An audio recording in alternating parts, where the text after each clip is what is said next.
नमस्कार, metro news में आप सभी का स्वागत है और मैं हूं आपके साथ आयुष चित्रांश। चलिए इस बुलेटिन की शुरुआत करते हैं। साइबर सिटी गुरुग्राम में विवादित IL&FS आरवी और अय्यर कंपनियों पर नगर निगम लगातार अपनी मेहरबानी दिखा रहा है। आलम यह है कि CND वेस्ट घोटाले की जांच रिपोर्ट को ठंडे बस्ते में डाल दिया गया है।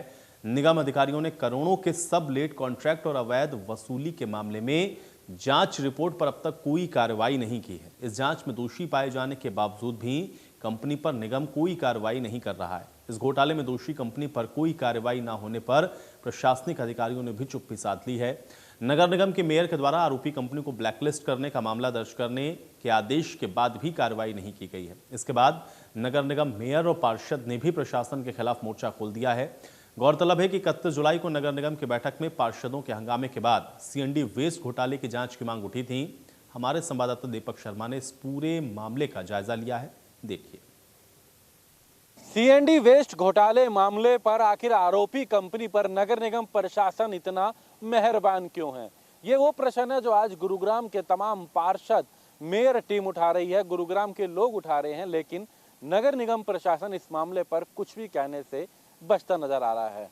आपको सबसे पहले वो तस्वीरें दिखाना चाहेंगे। गुरुग्राम के अंदर CND वेस्ट यानी कि जो कंस्ट्रक्शन का जो मलबा होता है मकानों का, बिल्डिंगों का, उसके निस्तारण के लिए गुरुग्राम के अंदर IL&FS कंपनी को नगर निगम के द्वारा एक बड़ा कॉन्ट्रैक्ट दिया गया था, जिसमें मलबे का निस्तारण करके उससे इंटरलॉक टाइलें बनाई जानी थी। लेकिन IL&FS कंपनी पर एक बड़ा आरोप लगा कि उन्होंने घोटाला करके इसके अंदर किसी और कंपनी को गलत तरीके से सबलेट कर दिया, जिसमें आरवी कंपनी को सबलेट किया गया, जो कि नगर निगम के किसी कॉन्ट्रैक्ट में नहीं थी। ना सिर्फ आरवी कंपनी को गलत तरीके से सबलेट किया गया, बल्कि एक और कंपनी, अय्यर कंपनी, जिसने गुरुग्राम के अंदर अवैध तरीके से मलबा उठा करके लोगों से पैसे की वसूली करी, जो कि नगर निगम के नाम पर की गई थी, लेकिन नगर निगम में इसका कोई रिकॉर्ड नहीं था। इस मामले को जब इंडिया न्यूज़ हरियाणा पर दिखाया गया तो कहीं ना कहीं गुरुग्राम के नगर निगम मेयर, गुरुग्राम के पार्षदों ने इस मामले को लेकर के प्रशासन पर निशाना साधा। हाउस की मीटिंग में इसकी जांच के आदेश भी दिए गए।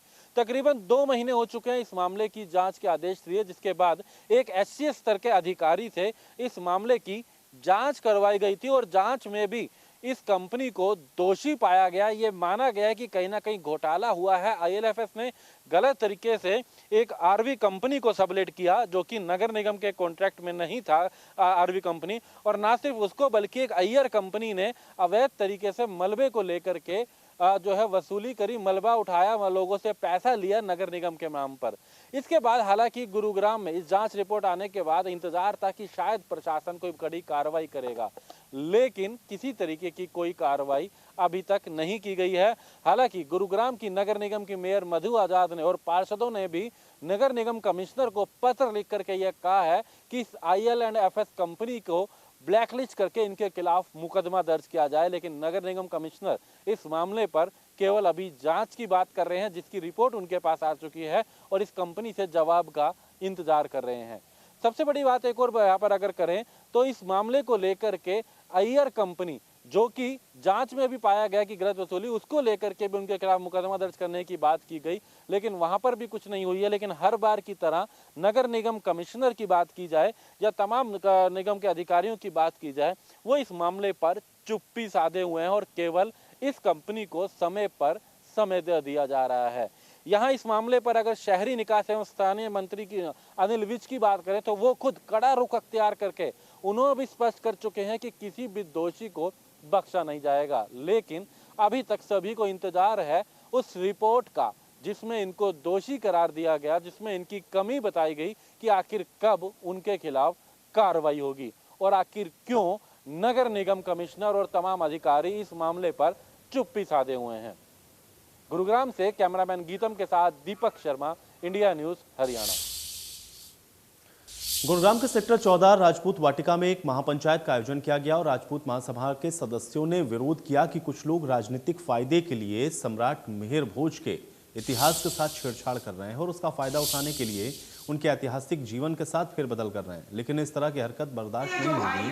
उन्होंने कहा कि वो देश को नहीं बांटना चाहते, ना ही जाति में बांटना चाहते हैं, लेकिन सम्राट मिहिर भोज पूरे देश के हैं, किसी एक जाति के नहीं।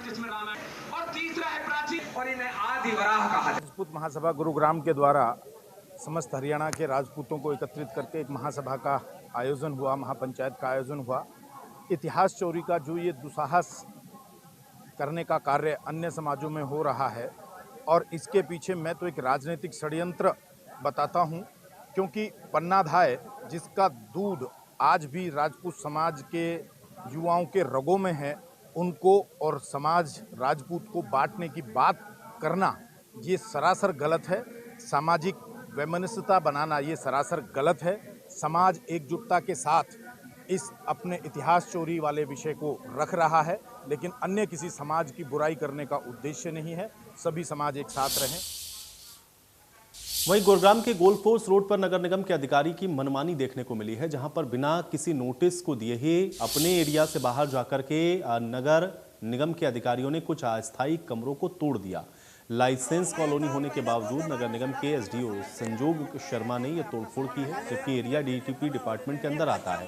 कॉलोनी के लोगों ने एसडीओ को इस बात की जानकारी दी, लेकिन इसके बावजूद अधिकारी ने कॉलोनी के अंदर बने हुए मजदूरों के कमरों को तोड़ा। कॉलोनी की तरफ से अब डीटीपी डिपार्टमेंट से इन कमरों को बनाने की अनुमति ले ली गई थी, जो काम पूरी तरह से अस्थायी थे। एक बार जीपीसी गिरा दिया, पूरा पाव गिर जाए, पूरा रात दवाई खा के। तो गुरुग्राम में 5 साल तक के सभी बच्चों के लिए पोलियो अभियान की शुरुआत रविवार को हो चुकी है और इस अभियान में पोलियो बीमारी के साथ अन्य 12 तरह की बीमारियों से सुरक्षित रखने के लिए 26 से 30 सितंबर तक अभियान चलेगा। इसमें गुरुग्राम में जिला उपायुक्त यश गर्ग ने सामान्य अस्पताल पहुंचकर इस अभियान की शुरुआत की। स्वास्थ्य विभाग के सीएमओ सहित सभी अधिकारी मौके पर मौजूद रहे। गुरुग्राम में कुल 3,60,000 से ज्यादा बच्चों को पल्स पोलियो की ड्रॉप पिलाने का लक्ष्य है। इसके तहत गुरुग्राम में कुल 1266 बूथ बनाए गए हैं। इसके अलावा 175 से ज्यादा मोबाइल टीम का भी गठन किया गया है।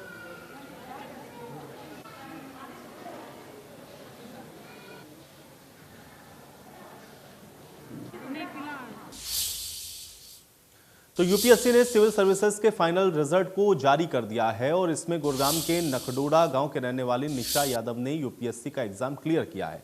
निशा यादव ने ऑल इंडिया में 187वीं रैंक हासिल की है। निशा यादव के आईएएस बनने पर परिवार और गांव के लोगों में खुशी का माहौल है। साधारण परिवार में जन्मे निशा यादव के आईएएस बनने से गांव के बच्चों में भी पढ़ाई के प्रति रुझान बढ़ेगा।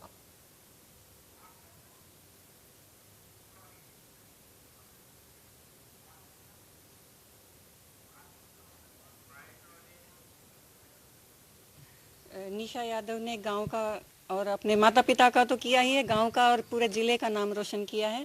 और निशा यादव पूरे गांव के बच्चों के लिए एक प्रेरणा बनेंगी कि जिस तरह वो कामयाब हुई है, इस तरह बच्चे भी अपनी मेहनत करेंगे और आगे बढ़ेंगे। बच्चों के लिए प्रेरणा वो इस तरह बनेंगी कि एक लड़की का इतने ऊंचे पद पे पहुंचना, और वो भी एक गाँव से, बहुत बड़ी बात होती है।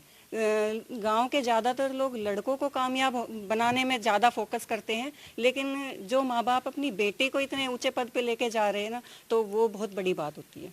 एक साधारण से परिवार से एक बच्ची जिनके पिताजी 6ठी पास है, उस बेटी का देश के सर्वोच्च पद हो गया एक तरीके से आईएएस का, उस पे पहुंचना, ये गांव के लिए, हमारे क्षेत्र के लिए, हमारे ज़िले के लिए बहुत बड़ी सौभाग्य की बात है। आने वाले निकट भविष्य में निशा यादव, इनके बहुत अच्छे परिणाम हमें आने वाले भविष्य में मिलेंगे। इनकी नकल करते हुए बच्चे अब हमारे क्षेत्र से भी आईएएस आईपीएस बनने स्टार्ट हो गए हैं। मैं इसके लिए निशा यादव के मम्मी और पापा दोनों का बहुत बहुत आभार करता हूं, समस्त ग्रामवासियों का आभार करता हूं और ग्राम पंचायत नखडोला का आभार व्यक्त करता हूं। निशा यादव को जब से एचसीएस हुआ था, इसमें एसडीएम लगी थी, फिर उसके बाद आईपीएस है, अब आईएएस है। बड़ी खुशी का माहौल है और गांव में पहले भी एक आईएएस है मेरे गांव में, कर्नल जर्नल है मेरे गांव में, और बड़े बड़े ओहदों पे मेरे गांव के लोग रहे हैं, तो बड़े खुशी की बात है। तो गुरुग्राम के सेक्टर 14 में प्रदेश स्तरीय स्विमिंग प्रतियोगिता का आयोजन किया गया, जहां प्रदेश भर से सैकड़ों खिलाड़ियों ने प्रतियोगिता में हिस्सा लिया। गुरुग्राम के 17 खिलाड़ियों ने इस प्रतियोगिता में हिस्सा लिया था और 66 मेडल अपने नाम किए हैं। खिलाड़ियों ने अलग अलग कैटेगरी में 39 गोल्ड, 13 सिल्वर, 14 ब्राउन मेडल पर अपना कब्जा किया। खिलाड़ियों ने कहा है कि आने वाले भविष्य में हम देश का नाम रोशन करेंगे। हमारे लिए मंच काफ़ी चुनौतीपूर्ण रहा, लेकिन उसके बावजूद भी हमने ये मेडल अपने नाम किया और गुरुग्राम और हरियाणा प्रदेश का नाम रोशन किया। अभी हाल में स्टेट्स हुई हैं अपने गुड़गांव में, हरियाणा स्टेट्स, उसमें इन्होंने बहुत अच्छा परफॉर्म किया है। हमारे बच्चों के 39 गोल्ड आए हैं, 13 सिल्वर और 14 ब्रॉन्ज आए हैं। अभी इन्होंने डिस्ट्रिक्ट को रिप्रेजेंट किया है स्टेट्स में। अभी आगे कोशिश करेंगे, अभी नेशनल्स में जाएंगे और इंडिया को रिप्रेजेंट करेंगे आगे जाके। कोविड के टाइम पे कितनी चुनौती आपने देखी है? सर बहुत आई, क्योंकि हम ट्रेनिंग नहीं करा सकते थे, बहुत सारे प्रोटोकॉल फॉलो करने पड़ते हैं, हम ट्रेनिंग नहीं करा पाए, पूल नहीं है हमारे पास, तो चैलेंजिंग था थोड़ा सा। लेकिन इन बच्चों ने बहुत मेहनत की है, यहाँ तक लेके आए हैं, ये मेडल्स लेके आए हैं। मैंने 5 इवेंट्स किया, मेरे गोल्ड आया है। हाँ, 5 में ही गोल्ड आया। तो आगे का प्लान क्या है? आप क्या सोच रहे हैं? आगे में प्लान है कि अब नेशनल से आने वाले हैं, तो नेशनल से भी अच्छा करना है। मैंने 5 इवेंट में पार्टिसिपेट करा है और मेरे 3 ब्रॉन्ज मेडल आए हैं। आगे की क्या प्लानिंग है, क्या तैयारी? मैं भी नेशनल में बहुत अच्छा परफॉर्म करना चाहता हूँ। सिल्वर और गोल्ड के लिए एम कर रहा हूँ।